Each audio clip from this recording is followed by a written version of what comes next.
ఆయన మాట ఇచ్చాడు అని అంటే ఖచ్చితంగా చేసి తీరతాడు ఆయన. మన జీవితంలో ఏదైనా నేను ఇది చేస్తానని మాట ఇచ్చాడు అని అంటే ఖచ్చితంగా అందులోనే మనం లేదు.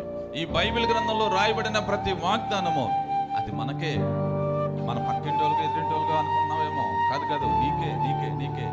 ఈ వాక్యములో ఉన్న ప్రతి వాగ్దానమునైనా నా జీవితంలో నెరవేర్చండి అని ఈ బైబిల్ మీద చేతులు పెట్టి ప్రార్థన చేయి. ఈ వాగ్దానాలు నాకు రావాలి. దానికి ముందుగా దేవుడు చెప్పినట్లుగా నువ్వు సర్వశక్తుని వైపుకు తిరిగి, ఆయన వలన మాత్రమే మనము ప్రతి విషయంలో గొప్పగా ఎదగబడతా ఉన్నాం. ఈ స్థితిని దేవుడు కలుగజేశాడు అని అంటే గల కారణము దేవుడే.